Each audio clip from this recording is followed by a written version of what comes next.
मैं नीलेश कनौजिया जनता जनार्दन टाइम्स में आप सभी का स्वागत करता हूं। और मैं आपको बता दूं, मैं बात कर रहा हूं वक्फ बिल की, जिसमें वक्फ अमेंडमेंट 2025 जो कानून लाया गया है, जो पारित किया गया है राज्यसभा लोकसभा से, उसके अंदर क्या संशोधन किया गया है, क्या क्या चेंजेस है। काफी कुछ बातें बाहर निकल के आ रही थी कि वक्फ एक ऐसी बोर्ड है जिसमें अगर मैं बात कहूं कि देश में तीसरे नंबर पर इनकी जमीन आती है। मतलब सबसे ज्यादा अमीर अगर कोई बोर्ड है तीसरे नंबर पर, पहले तो एक रेलवे, सेकंड जो आती है हमारी आर्मी आती है, तीसरे नंबर पर सबसे ज्यादा लैंड अगर है तो वो है वक्फ बोर्ड पर। और काफी कुछ जो है बात बार बार बाहर आ रही थी कि वक्फ बोर्ड के पास इतनी जमीनें हैं, इतने लैंड है, तो वो लैंड आखिर किसके पास है, कहां है। लेकिन बहुत कुछ बातें जो है वो बाहर निकल कर आ रही थी कि ऐसा हुआ है, वैसा हुआ है, फायदा हुआ है, नुकसान हुआ है। इन सारी बातों पर मेरे साथ आज बात करने के लिए कानून के ही कहते हैं ना कि कानून की चीज कानून के लोग ही बता सकते हैं। तो मेरे साथ जो है एडवोकेट शारिक शेख यहाँ पर मौजूद है। आप देखेंगे कि वक्फ का जो पूरा एक्ट है, इसकी जो कॉपी है यहाँ पर वो लेकर बैठे हैं और इसी पूरे कॉपी पर हम चर्चा करेंगे इनसे। शारिक भाई, वक्फ अमेंडमेंट 2025 लोकसभा राज्यसभा में पारित हो चुका है, जो कि आप मैं ये कह सकता हूं कि अब लागू हो गया है, बराबर। क्या चेंजेस है इसके अंदर? आपने ये पूरा जो एक पूरी कॉपी आपने लिया है वक्फ अमेंडमेंट का, क्या एक्ट था, क्या अमेंडमेंट इसके अंदर चेंजेस किया गया? क्योंकि बीच में एक जेपीसी कमेटी भी बनाई गई थी, ज्वाइंट पार्लियामेंट कमीशन, जिसके अंदर वक्फ की सारी चीजें उसके अंदर रखा गया था। और उसमें यह कहा गया था जिनको जो भी मेंबर है इसके अंदर वो अपने अपनी बातों को रखे और इसके अंदर चेंजेस किया जाएगा, उसके बाद ये पारित किया जाएगा। और कहीं ना कहीं इसके अंदर मतलब जो है एमआईएम के लोग थे, सपा के लोग थे, हर एक पार्टी के लोग तो थे, अन्य मौलाना भी इसके अंदर, मुफ्ती, काफी लोग, सभी लोग शामिल थे, सभी अपनी बात कही। होने के बाद वो सब की राय लेने के बाद ये पारित हुआ है। तो ऐसा क्या हुआ है कि कुछ लोग कह रहे हैं कि फायदा हुआ है, कुछ लोग कह रहे हैं कि नुकसान हुआ है। अब आप बताइए कि क्या है ये पूरा। सबसे पहले तो ये एक्ट अभी का नहीं है, 1954 में ये एक्ट आया है, वक्फ एक्ट नाम से। उसके बाद इसमें जैसे जैसे टाइम जाता रहे, जैसे जैसे जरूरत पड़ती रही, वैसे वैसे इसको अमेंड किया गया। 95 में ये अमेंड हुआ है। 2013 में सलमान खुर्शीद साहब जब लॉ मिनिस्टर थे यूपीए की सरकार में, तभी भी इन्होंने अमेंड किया था। तो ये एक न्यू अमेंडमेंट है। 2013 के बाद ये पहला अमेंडमेंट है जिसमें वक्फ में जो प्रॉपर्टी दी जाती है तो उसके खिलाफ ये लॉ इन्होंने पारित करने की कोशिश की है। मैं आपसे जानना चाहूंगा, वक्फ क्या है, लोगों को पहले समझाइए। वक्फ यह है कि जीते जी कोई मुस्लिम व्यक्ति अपनी प्रॉपर्टी को भगवान के, अल्लाह के नाम पे वक्फ कर देता है। वक्फ यानी दे देना प्रॉपर्टी को, ताकि वेलफेयर हो सके सोसाइटी का, मुसलमानों का अपलिफ्टमेंट हो सके, उनके सोशल, कल्चरल और इकोनॉमिकल ये सब क्राइटेरिया उनका बढ़ सके। इसलिए ये मदरसे बनाने के लिए, मस्जिदें बनाने के लिए, ये सारी चीजों के लिए इन जमीनों का उपयोग किया जाता है। तो सुप्रीम कोर्ट का इसमें क्लियर वर्डिक्ट था कि वंस वक्फ ऑलवेज वक्फ। एक बार जो जमीन को वक्फ कर दिया गया वो हमेशा के लिए वक्फ कर दी गई। अब इसमें जो वक्फ एक्ट अमेंडमेंट बिल लाए हैं, तो सबसे पहले तो वक्फ एक्ट का नाम ही बदल दिया गया है। सेक्शन 2 में सबसेक्शन 1 इसका नाम रखा है for the word Waqf, the word unified Waqf management empowerment efficiency and development. जो इतने सालों से रीति रिवाज चलते आ रहा था वक्फ के नाम से, इस वक्फ को इस्टेब्लिश करने के लिए कि ये वक्फ सही नाम नहीं है, इसके लिए इसके साथ management, empowerment, efficiency and development ये वर्ड जोड़ा गया। तो इसके नाम से छेड़छाड़ में समझ में आ रहा है कि जो सत्ताधारी लोग हैं उनकी मंशा क्या है ये एक्ट लाने की। तो इसी हिसाब से अगर आगे आप देखते रहेंगे, सबसे पहले तो मैं करंट स्टेटस बता देता हूं इसमें क्या चल रहा है। अभी सुप्रीम कोर्ट में ये matter Asaduddin Owaisi versus state, yes, तो वो फिलहाल उस पर स्टे लगा हुआ है। उसमें क्रेडिबिलिटी चेक की जाती है कि ये कॉन्स्टिट्यूशनल है या नहीं।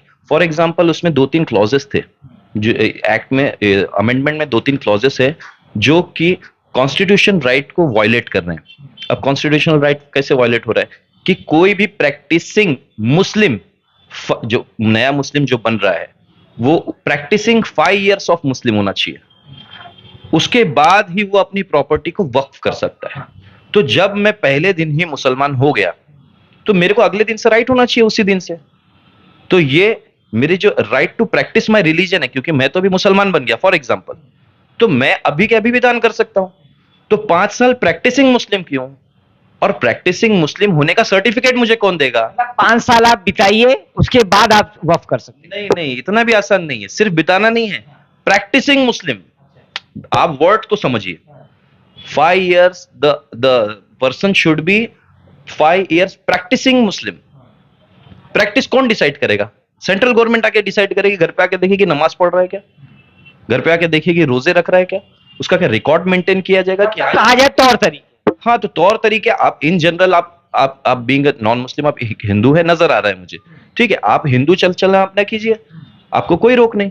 तो वैसे ही कोई मुसलमान जब पहले दिन वो मुसलमान हो रहा है, तो उसको राइट होना चाहिए अपनी प्रॉपर्टी को वक्फ करने का, इट इज हिज चॉइस। तो ये वायलेशन ऑफ कॉन्स्टिट्यूशन है, राइट टू प्रैक्टिस रिलीजन का वायलेशन है। इसके लिए सुप्रीम कोर्ट ने इस पे फिलहाल के तौर पे स्टे लगा के रखा है। और आगे अगर ये बिल पे आएंगे,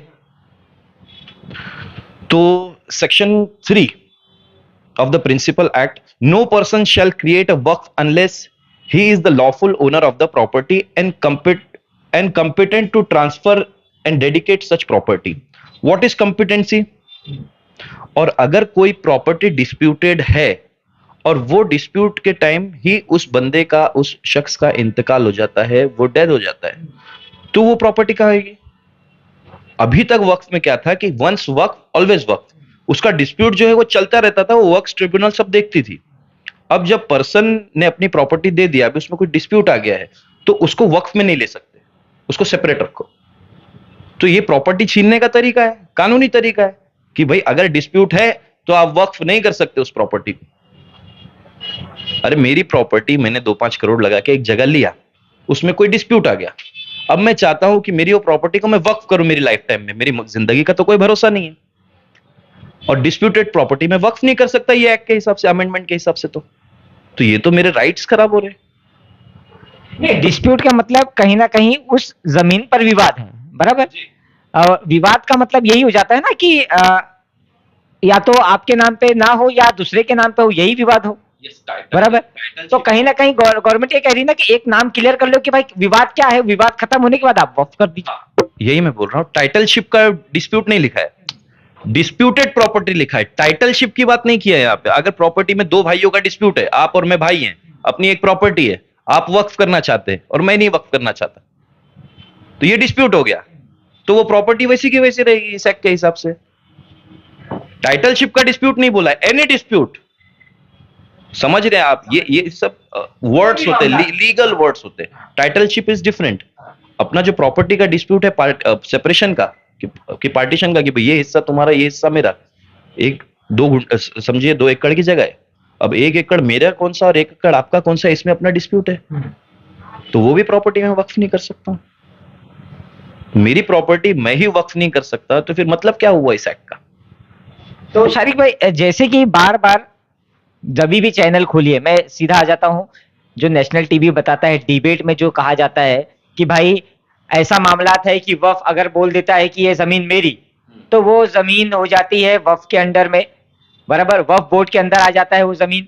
और अगर उस जमीन को कोई आकर कहता है कि भाई इसके कागजात मेरे पास है, ये जमीन तो मेरी थी, हमने तो वक्फ किया ही नहीं है, तो ऐसा हो जाता है कि इसके लिए जो कानून पारित किया गया है कि इसकी जो सुनवाई होगी वक्फ ट्रिब्यूनल कोर्ट में ही होगी, और इसको जो भी रहेगा सुप्रीम कोर्ट, ये मतलब हाई कोर्ट, कोई कोर्ट से इसके अंदर कोई जजमेंट आए, वहां तक आप जा ही नहीं सकते। जो आपको सुनवाई करना है वो सिर्फ वक्फ बोर्ड के अंदर, वक्फ ट्रिब्यूनल में जाके आपको करना है।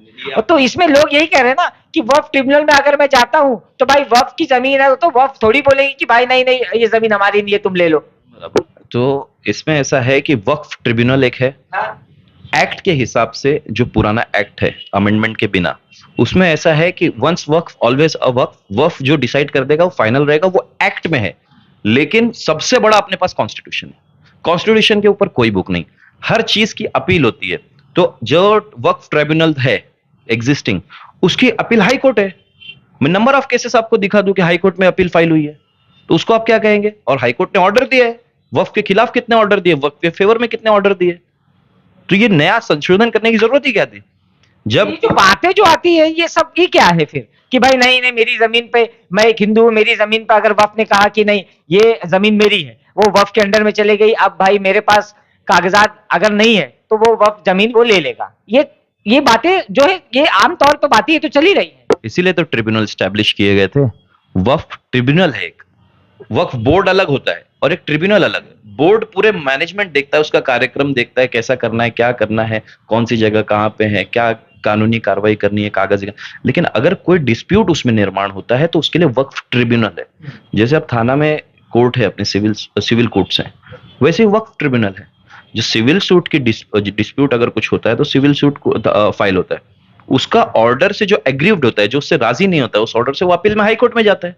तो वैसे ही वक्फ ट्रिब्यूनल से कोई एग्री नहीं होता तो वो हाई कोर्ट में जाता था और उसकी सुनवाई होती थी। तो ये नए एक्ट की जरूरत क्या थी? तो देखिए, मैं आपने कई सारे न्यूज भी देखेंगे जिसमें कहा गया कि कई किसानों की जमीन जो है वो वक्फ ने ले लिया।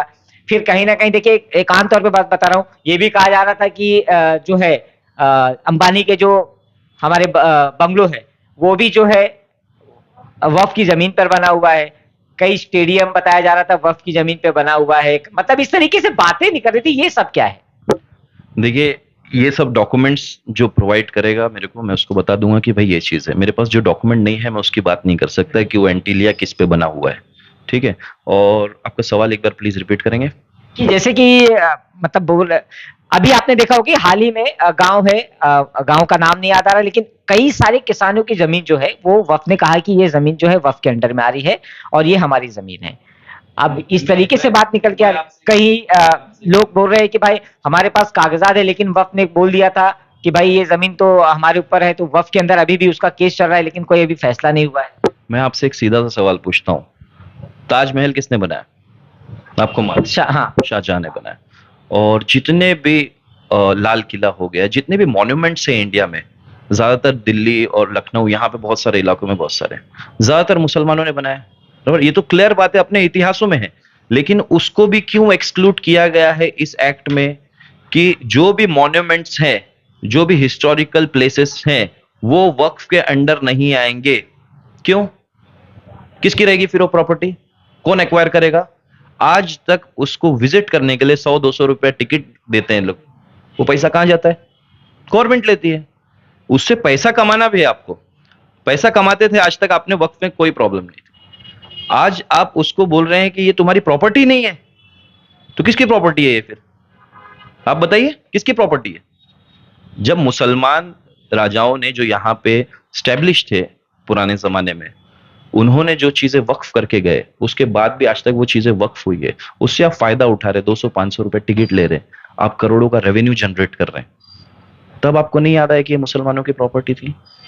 तो आज आप ये छीनना क्यों चाह रहे हैं? आपसे हम ये थोड़ी बोल रहे हैं कि हमको जो ये सारी चीजों से आप ले रहे हैं उससे कोई ऑब्जेक्शन है।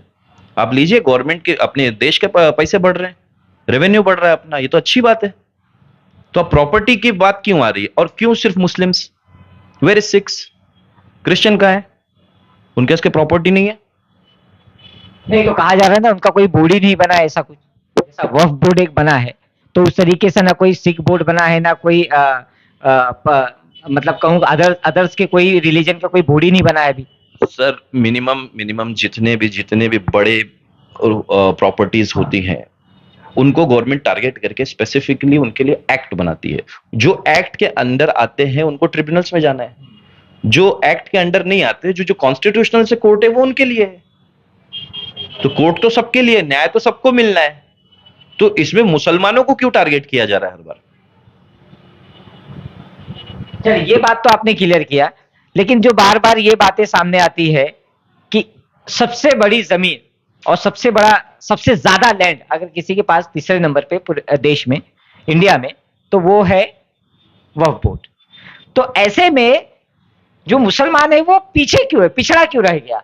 अगर इतनी जमीनें हैं, इतने लैंड्स है, तो वक्फ का मतलब होता है कि हमने दान किया है, वो दान लोगों की मदद करना चाहिए, लोगों के खिदमत में आना चाहिए, बराबर।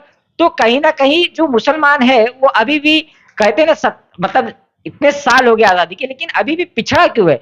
कहीं जमीनों को लेकर कहीं कोई फायदा नहीं उठा पाया, कहीं मतलब मैं अगर बात करूं हॉस्पिटल्स नहीं बना, मैं बात करूं तो अच्छे कॉलेजेस नहीं बने उसके ऊपर, ताकि जो मुस्लिम्स को उसके लिए फायदा हो। तो लोग यही बोल रहे थे कि भाई जमीन तो है लेकिन वो गायब कहाँ हो गई भाई, वो कहाँ गई वो सब जमीनें?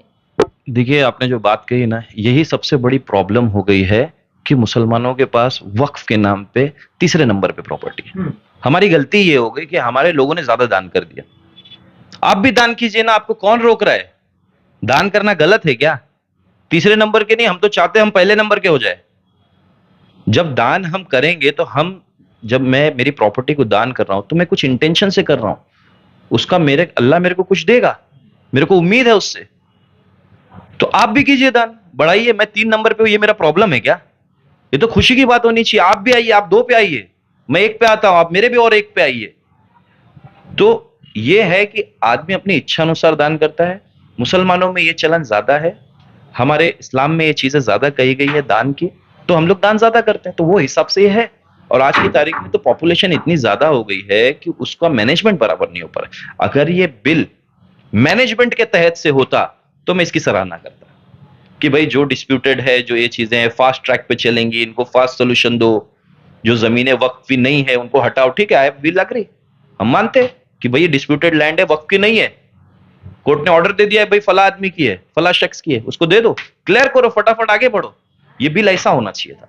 लेकिन फायदा क्यों नहीं मिला अभी तक मुसलमानों को? जैसे कि मैं बात करूं शिक्षा में अभी भी पीछे है, मैं बात करूं अभी भी कहते हैं ना कि आईएएस आईपीएस ये सब ज्यादा करके जो है वो नॉन मुस्लिम्स है। क्यों नहीं बना पा रहे हैं? अगर इतनी बड़े इतने ज्यादा लैंड है तो वो आखिर वो लैंड यूज कौन कर रहा है? देखिए, लैंड होना आदमी की कामयाबी नहीं है, प्रॉपर्टी बनाना आदमी की कामयाबी नहीं है। आदमी के अखलाक अच्छे होने चाहिए। हमारे नबी करीम सल्लल्लाहु अलैहि वसल्लम, उनके अखलाक थे जो लोग इतना दान करते हैं। उन्होंने लोगों को बोला था दान करो, तो वो दान करते हैं। अभी उससे आप उसका कैरेक्टर, उसका एजुकेशन, वो जॉब क्या करता है, वो वकील है कि डॉक्टर है कि कोई चप्पल सीने वाला है, या कोई साइकिल चलाने वाला है, कोई रिक्शा चलाने वाला है, उससे मतलब नहीं है। देखिए, हर फील्ड में महीने का अगर 10,000 रुपए कमाता हूं तो मैं मेरे घर पे खुशी से लेके जा रहा हूं। गरीब, कोई मुसलमान गरीब नहीं है। अगर बिलो पॉवर्टी लाइन है तो उसको सपोर्ट दिया जाता है। हाँ, कहीं पे चूक हुई है, मैनेजमेंट गलत हुआ है, आप उसके लिए एक्ट लाते हैं, आप उस पे शिकंजा कसते। जिसने गलत जमीनें हड़पी है आप उसके ऊपर शिकंजा कसते, तो हम इसकी सराहना करते। आपने वक्फ बोर्ड की जमीन के नाम पे कितने इंक्रोचमेंट है, 20% 30% से ज्यादा इंक्रोचमेंट है। उनकी जमीनों का क्या? आज तक इंक्रोचमेंट हटाया नहीं गया कोई भी चीजों पे। ठीक है, मैं मान रहा हूं जगहें खाली पड़ी हैं, उस पर कुछ काम नहीं हो रहा है, क्योंकि ट्रस्ट की भी बहुत सारी गलती है। ट्रस्ट हाय हाय में ले लेती है, हमको चाहिए हमको चाहिए, बना पाती नहीं है। तो ये सब मैनेजमेंट अगर किया जाता इसमें तो इसकी सराहना की जाती। लेकिन अब तो कहा जा रहा है कि इसमें इसके अंदर जो भी फायदा हो रहा है वो नेताओं को हो रहा है, बड़े बड़े नेताओं को हो रहा है, जो लीज पे ले रहे हैं वक्फ बोर्ड से, और कहीं ना कहीं एक छोटा सा अमाउंट देके उसके ऊपर अपने कॉलेजेस बना लिए हैं, अपने मॉल्स बना लिए हैं, और वो आमदनी कमा रहे हैं उससे। यही तो मैं आपसे कह रहा हूं कि यही चीजों पे शिकंजा कसना चाहिए था मोदी सरकार को, तो मुसलमानों का दिल जीत पाते। शायद ये इससे अच्छा मौका नहीं मिलता उनको कि मुसलमानों की जमीनें जो गलत तरीके से लोग यूज कर रहे हैं, लोग बेच रहे हैं, उन चीजों के ऊपर अगर शिकंजा कसते तो मैं नहीं समझता कि कोई मुसलमान मोदी मोदी बोलने से पीछे हट जाता। तो इसलिए तो कहा जा रहा है ना कि भाई इसलिए बिल लाए हैं कि अगर आप कागज दिखाइए और बताइए कि आपने कहाँ वक्फ किया था, किस तरीके से वक्फ किया था। कौन से गवर्नमेंट ऑफिशियल्स में घुसखोरी नहीं चलती? इसमें अगर आप गवर्नमेंट के 2 एम्प्लॉय डाल देंगे तो क्या घुसखोरी नहीं चलेगी? ऐसा कुछ है? हो सकता है घुसखोरी बढ़ जाए, लोगों का जो परसेंटेज है बांटने का आपस में वो बढ़ जाए। तो ये सोल्यूशन नहीं है उसका कि आप अपने भी 2 आदमी रख दो, आप 2 लेडीज डाल दो, आप गवर्नमेंट के ऑफिशियल्स कर दो, नॉन मुस्लिम्स कर दो वक्फ में। मैं आपसे पूछता हूं, क्या आप अपने जो धर्म की प्रक्रिया है उसमें किसी मुस्लिम को पार्टिसिपेट करने लगाएंगे? नहीं, ये बात तो कहीं ना कहीं ये सवाल बहुत बड़ा है, और कहीं ना कहीं ये बार बार भी यही कहा जा रहा है कि किसी के बोर्ड में कोई एक अदर रिलीजन का वो नहीं होना चाहिए, क्योंकि होने से डिस्प्यूट और ज्यादा बढ़ जाएगा, ये तरीके से भी बात आती है। वो भी ऐसा रखा गया है कि वो सुप्रीम है, वो ही डिसाइड करेगा कि क्या करोगे तुम मुसलमानों, तुम्हारी जमीन वक्फ पे जानी है कि नहीं जानी है। तुम्हारे डिस्प्यूट हमको क्लियर करना है कि नहीं करना है, ये सब एक नॉन मुस्लिम डिसाइड करेगा। क्यों? क्योंकि उसको तो मालूम ही नहीं है ना कि इस्लाम क्या है, वक्फ क्या है, किस तरीके से वक्फ होता है। अभी जेपीसी की जो भी मेंबर्स थे, उसमें से मेरे को तो नहीं लगता कि बहुत सारे लोगों को तो इस्लाम की जानकारी भी होगी। एक लौता असदुद्दीन अवैसी सुप्रीम कोर्ट क्यों जा रहा है? क्या वजह है उसके पीछे? वो हार गया था, वो थक गया था, तब ये बिल पास हुआ। क्योंकि मेजोरिटी है, मेजोरिटी में आप देखिए 100 लोग अगर गलत चीज को सही बोल रहे हैं और 5 लोग बेचारे दबे हुए हैं, तो इसका ये मतलब नहीं है कि वो 5 लोग गलत है, वो 100 ही तो गलत है ना। तो इसीलिए तो कोर्ट का रास्ता असदुद्दीन अवैसी ने अपनाया है। वो गए सुप्रीम कोर्ट, कोर्ट से लाए स्टे। लेकिन कहा भी तो जा रहा है ना कि बार बार की सबसे ज्यादा जमीन अगर कोई इस्तेमाल कर रहा है तो वो अभी आपने जिक्र किया ओवैसी साहब के पास ही उनको डर है कि कहीं मेरी जमीन ना ले ले भाई ये। उनको नहीं, मुझको भी डर है कि कहीं आप मेरी जमीन ना ले लो। अगर उनकी जमीनें हैं तो वो जमीन पे कोई 5 स्टार होटल तो नहीं बनाए। अगर उनकी कोई ट्रस्ट है, कोई कनेक्टेड ट्रस्ट है, मेरे को तो इस बारे में जानकारी नहीं है, उनकी कोई कनेक्टेड ट्रस्ट है जो स्कूल चला रही है, जो बच्चों को फ्री में पढ़ा रही है, मदरसा है, हॉस्पिटल है, तो इससे अच्छी बात और क्या होगी? मैं तो बोलूंगा और दो असदुद्दीन अवैसी को वक्फ की प्रॉपर्टियां। अगर ऐसा है तो और दे दो जमीनें।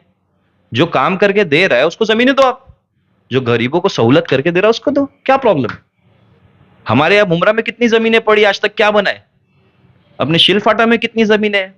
इतनी बड़ी बड़ी जमीनें, इतने बड़े बड़े मस्जिदों के मौलाना के नहीं, ट्रस्टियों ने, उनका क्या करेंगे? लेकिन तो बात तो ये भी बाहर निकल कर आती है ना कि अभी तक जो मुफ्ती मौलाना जो मदरसे में पढ़ाते थे, यहाँ तक कि उनको पैसा देने के लिए भी जो है राज्य सरकार देती थी।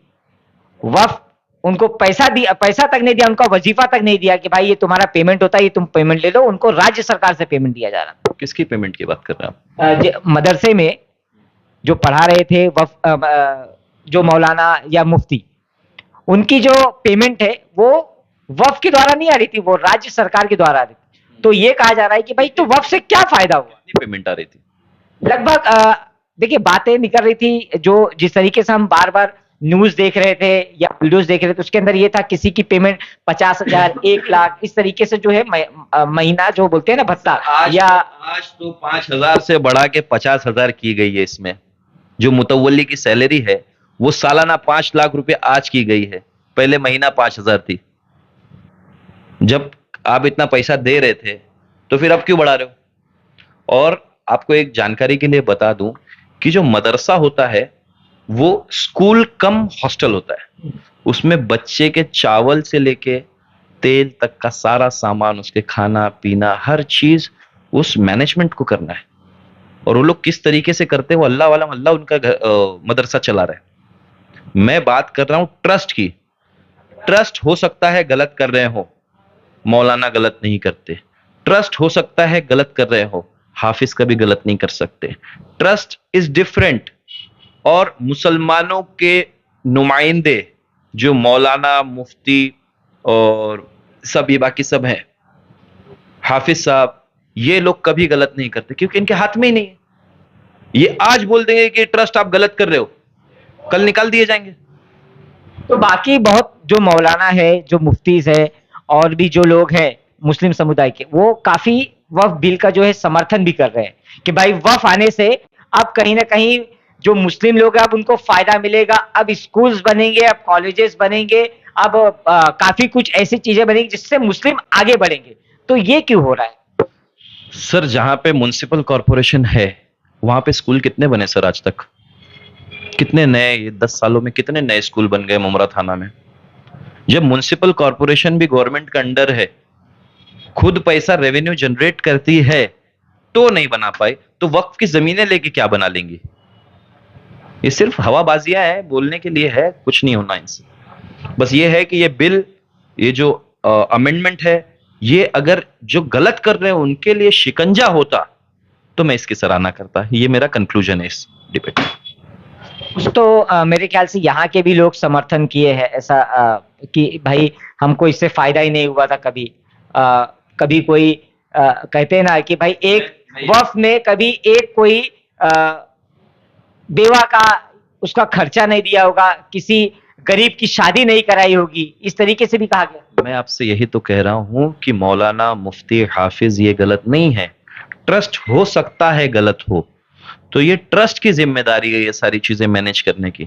जो मौलाना नमाज पढ़ाते हैं वो सिर्फ नमाज पढ़ाते हैं, वो ट्रस्ट का लुकआउट नहीं है उनका कुछ। तो ये ट्रस्ट की रिस्पॉन्सिबिलिटी थी। अभी किसको फायदा हुआ नहीं हुआ लोकली ये तो सबके सामने है। ये मुमरा वासियों को या मुसलमानों को पूरे इंडिया में सबको मालूम है कि उनके एरिया में वक्फ की कितनी प्रॉपर्टी है और उनसे उनको कितना फायदा हुआ। जिनको फायदा नहीं हुआ वो ज्यादा लोग हैं, जिनको फायदा कम हुआ वो कुछ मुट्ठी भर लोग हैं। लेकिन फिर भी हर मुसलमान इस बिल के अगेंस्ट में है, इस अमेंडमेंट के अगेंस्ट में है, क्योंकि इसमें अनकॉन्स्टिट्यूशनल चीजें हैं। क्योंकि कॉन्स्टिट्यूशन सर्वोपरि है। जब मैं 5 साल तक किसी प्रैक्टिसिंग मुस्लिम को देखूंगा उसके बाद वो प्रॉपर्टी वक्फ कर सकता है, तो ये कहां क्या न्याय है? अगर कोई आदमी हिंदू बनता है फॉर एग्जाम्पल, तो आप उसको पहले दिन मंदिर ले जाएंगे कि 5 साल रुको, मुझे बताओ, तुम साबित करो कि तुम हिंदू हो, फिर तो आप बोलोगे ठीक है आज से तुमको मंदिर में एंट्री? ऐसा तो नहीं है ना। उसको सबसे पहले आप क्या करोगे? मंदिर में ले जाओगे, अपने भगवान से उसका परिचय कराओगे। तो जब आदमी मुसलमान बनेगा तो पहले दिन से उसको आजादी क्यों नहीं है? तो यही सब चीजों के लेके कोर्ट में मैटर है। इंशाल्लाह जो होगा अमेंडमेंट, उसमें अगर मॉडिफिकेशन होगा बेहतरी के लिए होगा। जो गलत करते हैं, जो ट्रस्ट के नाम पे जो जगह हड़प के बैठे हैं, जो सस्ते भाड़ों पे दे के बैठे हैं, जो जमीनें बेच के बैठे हैं, उनके ऊपर शिकंजा होगा, तब हम इस बिल के समर्थन में आ जाएंगे। तो मतलब मैं ये कह सकता हूं कि ये पास तो हो गया है, अब जो भी होगा संशोधन ही हो सकता है, लेकिन ये वापस नहीं हो सकता। ऐसा कुछ नहीं है। सरकार बिल वापस भी ले सकती है, ऐसा बहुत बार हुआ है। यूसीसी के टाइम पे भी बहुत सारे बिल पहले वापस हुए थे, फिर उन्होंने वापस से उसको सभा में लाया, फिर प्रस्ताव करके उसको पारित करके फिर दे दिया। कर सकते हैं वापस, कोई प्रॉब्लम नहीं इसमें। तो जैसे कि आपने सुना, मेरे साथ बात करने के लिए एडवोकेट शारिक शेख थे, जिनका साफ तौर पे कहना है कि ये जो कानून लाया गया है, ये कानून जो है हमारे लिए, अगर मैं कहूं उनकी बात यही थी कि मुस्लिम लोगों के लिए ये कानून जो है भ्रमित करने के लिए लाया गया है। अगर ये कानून में संशोधन करके वो ऐसा कानून लेके आते कि जिन लोगों ने जमीन हड़पी है या जिन लोगों ने जमीनों को एक सस्ते तौर पर लेकर उसके ऊपर अपना जो है निजी कुछ फायदा उठाया है, ऐसे लोगों को रोकने के लिए लाती है, तो कहीं ना कहीं हम मानते हैं उसको। लेकिन उन्होंने ये कहा है कि अमेंडमेंट में कुछ ऐसे ऐसे पॉइंट्स है जिससे ये साबित होता है कि ये सिर्फ हमारे लोगों के ऊपर एक अलग कानून थोपने के लिए ये बिल बनाया गया है। तो मैं नीलेश कनुज आपके सामने फिर हाजिर होऊंगा। देखते रहे हमारा चैनल जनता जनार्दन टाइम्स। धन्यवाद।